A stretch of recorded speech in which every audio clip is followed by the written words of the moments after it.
이제 지금 바로 TV 앞에 있습니다. 먼저 할 거는 어디 보자. 오늘의 할 일은 할 일 수첩이 또 있어요. 할 일 수첩이 또 있어. 이거 다이소에서 샀는데 진짜 좋더라고요. 딱 1,000원밖에 안 하는데 보여줄게. 그 표지도 너무 귀엽고, 그러니까 한 거를 이렇게 하면서 체크를 하는 거예요. 체크리스트? 약간 그런 거. 근데 이게 너무 날라다녀가지고 고무줄을 꼽아놨어요. 좀 깔끔하니까. 8월 13일에는 좀 의미 있게 살았는데 제가 이제 8월달에 퇴사를 할 예정이어서 지금은 조금 놀고 있어요. 왜냐면 퇴사하고 나서 공무원 시험 준비를 계속 해야 되기 때문에 후회가 남지 않기 위해서 지금은 요즘은 친구들을 많이 만나고 있고요. 오늘이 벌써 며칠입니까? 핸드폰으로 볼 수가 없네. 8월? 잠깐만요. 30, 29 오프. 오늘은 27일이네요. 8월 27일. 그리고 오늘이 월요일이네요. 월화수목 금요일날 끝나네. 사실 제가 이번 주 금요일날 퇴사입니다. 너무 좋아요. 8월 27일 월요일. 오늘의 벌써 1시 40분부터 시작이 되네요. 일과가 늦잠 자가지고. 오늘은 먼저 노트북이 제가 이제 도서관을 다닐 예정이기 때문에 가벼운 노트북이 필요해요. 지금 저 책상에 있는 게 조금 무겁거든요. 가방 들고 다니기가. 그래서 LG그램이라고 있는데 그 LG에서 나온 노트북인데 그게 되게 가볍고 그 배터리가 오래 간다고 해야 되나? 그렇게 홍보를 하더라고요. 그래서 그거를 사고 싶은데 그게 조금 아무래도 노트북이니까 200만 원 정도 하니까 저는 할부를 안 좋아해요. 그래가지고 바로 돈으로 사려고 하는데 살지 말지 고민 중이에요. 꼭 필요한지.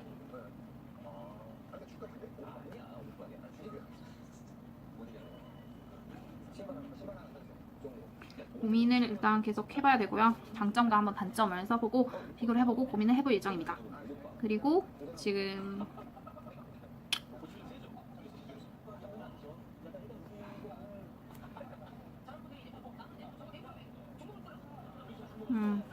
월세 그 집도 새로 구해야 돼가지고 여기 집이 10월 말쯤에 끝나거든요. 그래가지고 집을 새로 구해야 돼서 그것도 한번 고민 중입니다. 아 더워라. 집을 고민을 하고 지금 계속 공부를 해야 되는데 귀찮아서 안 하고 있어요. 공부하다가 일하려고 가면은 기분이 너무 나빠져요. 내가 왜 이러고 살아야 되나. 아직 제가 어려서 그런 건지 모르겠지만 저는 한 가지에 집중을 하는 스타일이어서 일이면 일, 공부면 공부 이렇게 두 가지를 병행하는 걸 잘 못하는 것 같아요. 제 생각에. 그래가지고 공부 일단 냅두고 이거 제 시집이 있어요. 예전에 LF몰에서 산 게 있어요. 이게 김용택의 꼭 한번 필사하고 싶은 시인데 필사를 이렇게 시가 써져 있고 그 옆에 필사를 할 수 있는 공간이 여배 공간이 있어서 그냥 혼자 심심할 때 마음을 좀 가라앉히고 싶을 때 한 번씩 써보는 시입니다. 지금 한 번밖에 안 썼는데 오늘 시간이 조금 있으니까 한번 써보도록 할게요. 그리고 가계부를 귀찮아서 잘 안 써요 사실. 근데 이렇게 한 달은 이렇게 날 잡아서 쓰면은 도움이 되더라고요. 내가 어떤 거에 지출을 했고 어떤 거에 지출을 많이 했고 주로 어떤 거에 돈을 쓰는지 그거를 조금 파악할 수 있는 그게 도움이 되기 때문에 가계부를 쓰고 있습니다. 하지만 이번 달은 이미 지나갔기 때문에 이따 영상 끝나고 한번 핸드폰으로 개인적으로 써보도록 할 거예요. 그리고 제가 바울의 기도라는 책도 덜 읽었거든요. 아직 어느 정도까지 읽었냐면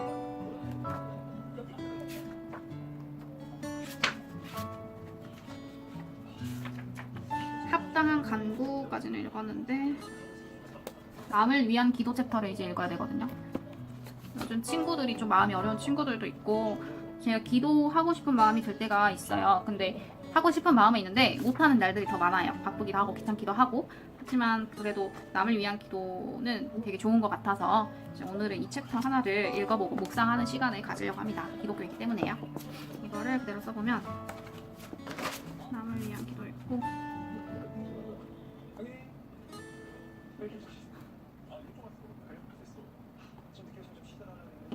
김용택 시 한 편 쓰고 바울의 기도 읽기 하고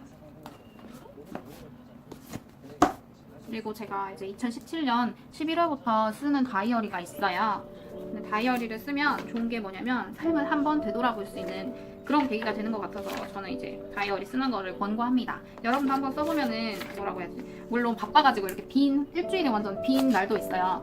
이게 그 일주일 이렇게 쓰는 거거든요. 이게 한 주간 일기예요. 이렇게. 근데 일주일 바빠서 이렇게 빈 경우도 있지만 또 마음이 또 여유로운 날이면은 꽉 채워서 쓰기도 해요. 예를 들어서 그냥 이런 식으로. 그러면 되게 심심하거나 뭔가 내가 이때껏 뭘 하면서 살아왔을까? 약간 이렇게 생각하는 시간들 있잖아요. 그럴 때 한번 펴보면서 추억도 되돌아보고 좀 긍정적인 에너지를 많이 얻을 수 있는 것 같아요.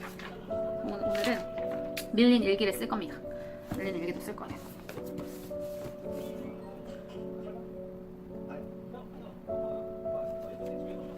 한번 이렇게 해보도록 하고요. 오늘은 인생 계획도 한번 짜보도록 하겠습니다.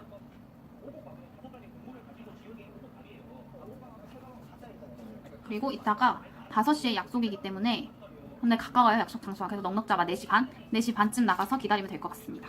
4시 반에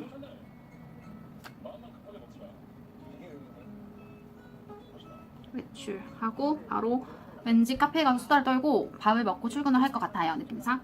그래서 바로 출근을 하도록 하겠습니다. 일단은 이렇게 썼어요. 이렇게 쓴 다음에 이걸 체크를 해야 되잖아요. 체크를 해야 하기 때문에 이렇게 고무줄로 이렇게 한번 잡아줍니다. 좀 안 그렇게 안 땡기게.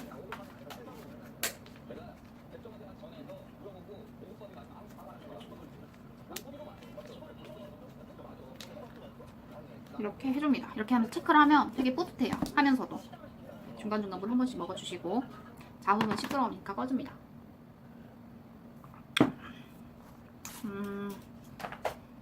일단 김용택의 한번 필사해보고 싶은 시. 제가 저번에 100년을 한번 쓴 적이 있어요. 이거 한번 읽어드릴게요. 100년 이병률. 100년을 만날게요. 10년은 내가 다 줄게요. 20년은 오로지 가늠할게요. 30년은 당신하고 다닐래요. 40년은 당신을 위해 하늘을 살게요. 50년은 그 하늘에 씨를 뿌릴게요. 60년은 눈 녹여 술을 담글게요. 70년은 당신 이마에 자주 손을 올릴게요. 80년은 당신하고 눈이 멀게요. 90년엔 나도 조금 아플게요. 100년이 지나고 100년을 한 번이라 칠 수 있다면, 그럴 수 있다면 당신을 보낼게요. 되게 슬픈 시죠. 이거를 2018년 5월 27일 날 한번 필사를 했네요. 100년을. 오늘은 와락입니다. 한번 읽어드릴게요. 와락, 정끝별, 반평도 채 못하는 내 살각, 차라리 빨려들고만 싶던 막막한 나락, 영혼의 푸른 불꽃을 불어넣던 부르의 입술, 1000번을 내리치던 이 생의 벼락, 헐거워지는 너의 팔 안에서 너로 가득 찬 나는 텅 빈 허공을 캐지라는 바야흐로 바람 한 자락. 되게 뭐라고 해야 되지? 와락. 영원하지 못한 인생에 대한 그런 시인 것 같네요. 이거를 한번 필사를 해볼 거예요. 이거를 어떻게 보여드려야 되나? 이건 제가 다 쓰고 보여드리도록 하겠습니다.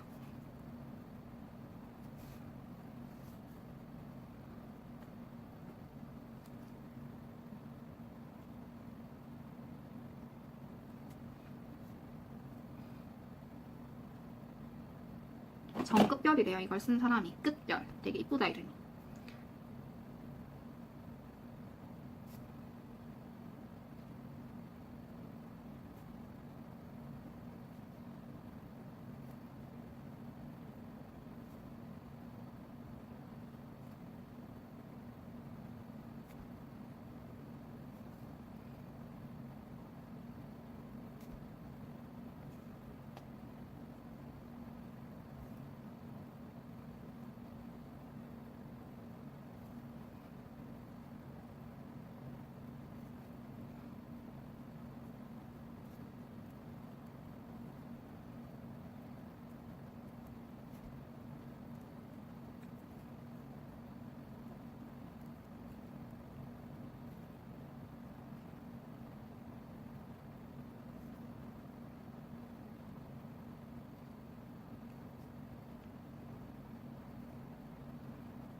되게 많은 생각이 드네요.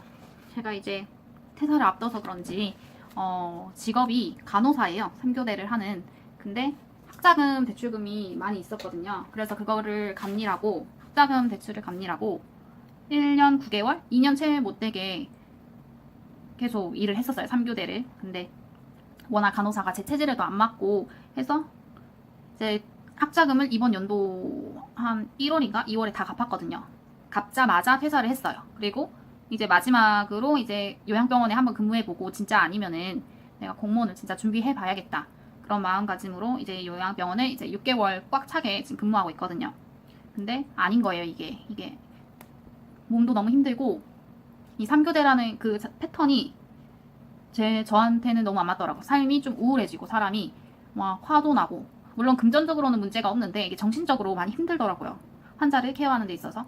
간호사이신 분들은 다 아시겠지만 액팅하고 차지가 있잖아요. 근데 액팅은 그냥 생각 없이 이렇게 일하는 게 편할 수도 있는데 제가 이제 3년 차이다 보니까 차지를 하면서 요구되는 그 책임감이 너무 싫은 거예요. 환자가 죽는데 왜 내가 책임을 져야 돼? 물론 간호사지만 책임을 져야 하는 거 맞는데 저는 그렇게 중증도 있는 일을 하고 싶어 하지 않았어요. 그냥 서류 작업하고 그냥 일상 이렇게 편안한 삶을 추구하는 게 이제 제 삶의 모토라고 해야 되나? 그래가지고 저는 이제 근무할 날이 오늘 포함해서 딱 3일 정도 남았습니다. 왜냐하면 투오프가 중간에 껴있기 때문에 3일 정도 근무하고 이제 요양병원을 퇴사하게 되는데요. 6개월간 끝나고.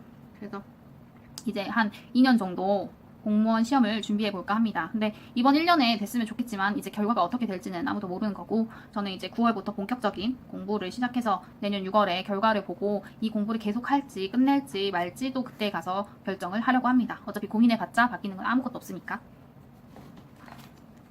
이렇게 시를 한번 써보니까 뭔가 마음이 정리가 되는 느낌이 들어요.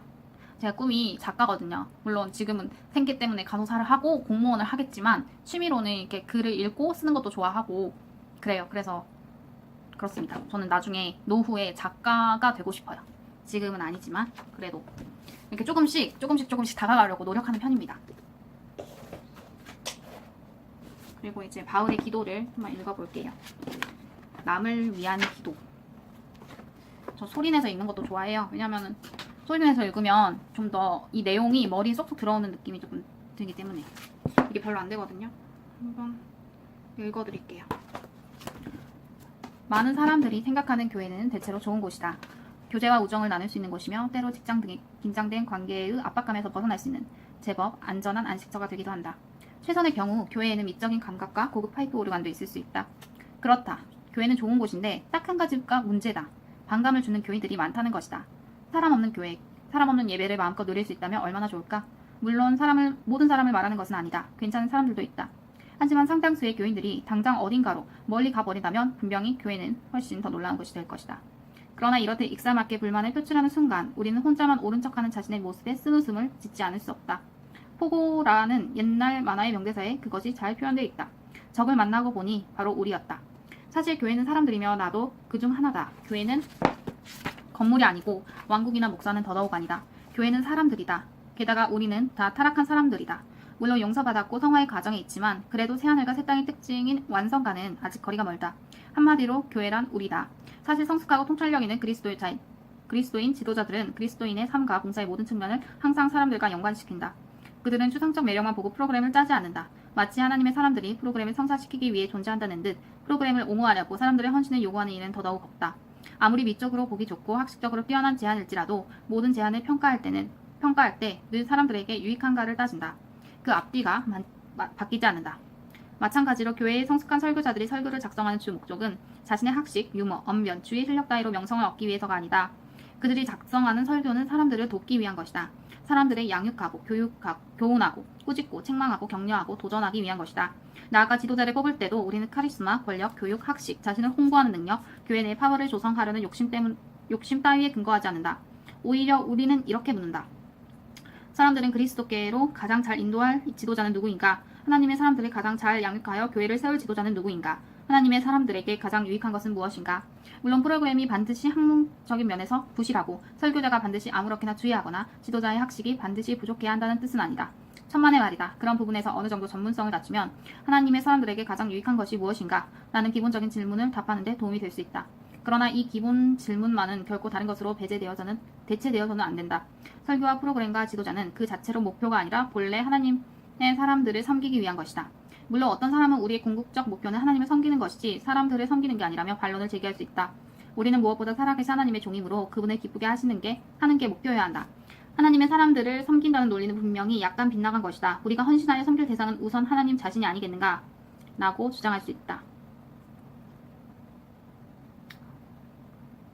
어떤 면에서 지당한 반론이다. 그리스도인은 그저 인도주의자가 아니다. 사람들을 섬기는 일을 최고선으로 생각하거나 하나님을 섬기는 일과 똑같이 여겨서는 안 된다. 한때 모든 학생들이 아구벤 아담이라는 시를 외우던 시절이 있었는데 그리스도인은 그 시에 교묘하게 표현된 근본적 과오를 범해서는 안 된다. 아구벤 아담은 하나님을 사랑하는 사람들의 명단에 자신의 이름이 없음을 환상 중에 알게 된다.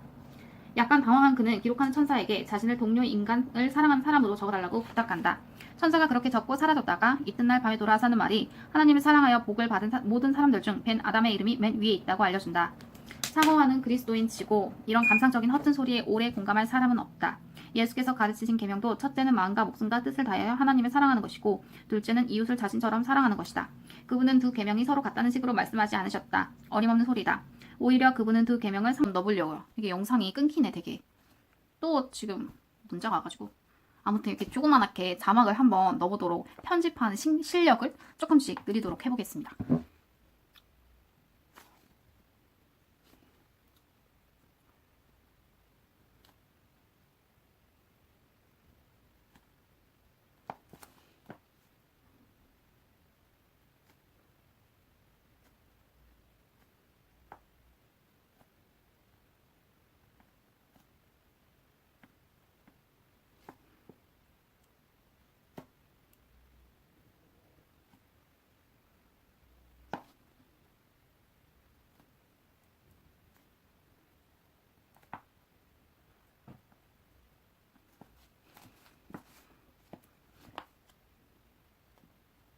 근데 그 친구랑 오늘 5시에 만나기로 했는데 그 친구가 알고 있을지 모르겠네요. 연락이 안 오네.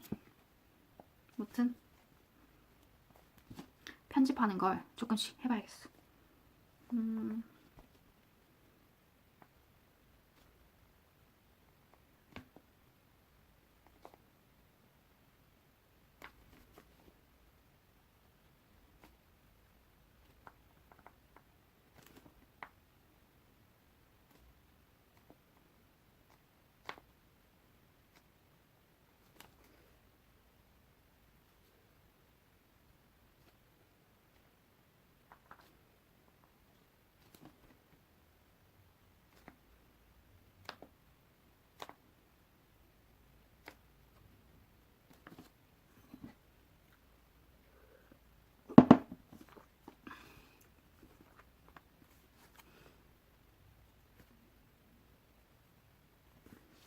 그리고 이제 제가 9월 첫째 주에 특성을 하는데 김브라이언인가? 그분이 부르신 주가 일하시네요. 그거 잘 부를 수 있을지 모르겠네.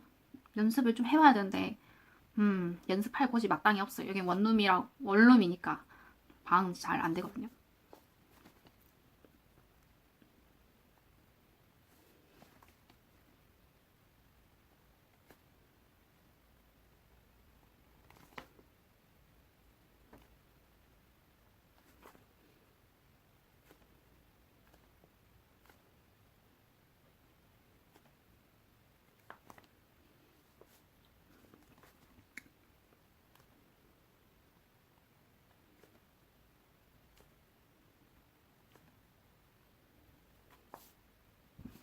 자, 이렇게 간단히 일기를 썼습니다. 그리고 제가 영화 목격자를 봤는데 남자친구랑 목격자를 보려고 했던 게 아니었어. 처음에 너의 결혼식인가? 나의 결혼식인가? 약간 로맨스 코미디를 오랜만에 보고 싶어서 예약하라고 했더니 영화를 딱 봤는데 무슨 주유소에서 캔모자 쓴 막 남자가 비트박스를 막 틀고 있는 거예요. 그 차 안에서 음악을 엄청 크게 틀고 있는 거예요. 그리고 뭐 약간 살인? 약간 이런 범죄? 약간 이런 느낌이 나가지고 이거 영화 제목 뭐냐 했는데 목격자라는 거예요. 그래가지고 안 보려고 했는데 그냥 봤어요. 근데 봤는데 나름 그렇게 막 잔인하고 딱 끝나는 영화가 아니라 잔인한데 그러니까 그 영화가 이제 말하는 메시지가 있었어요. 그러니까 남이 무슨 이렇게 위험한 상황이다 이러면은 이제 도움을 요청해야 되는데 요즘 사람들은 너무 이웃에게 무관심해서 남이 죽어도 죽든지 말든지 못 본 척하고 지나가고 이런 걸 묵살하는 경우가 많다는 거죠. 근데 그런 묵인으로 인해서 범죄자들이 이제 계속 사람을 죽이고 계속 범죄가 일어나니까 이게 조금 사회적인 문제이지 않나 그런 생각이 들더라고요. 혹시 시간 나시면은 무서운 거 좋아하시는 분들이면은 목격자 괜찮은 것 같고요. 무서운 거 못 봐도 뭐 잔인한 부분만 빼고 내용 흐름만 봐도 그렇게 막 썩 안 좋은 영화는 아니었어요.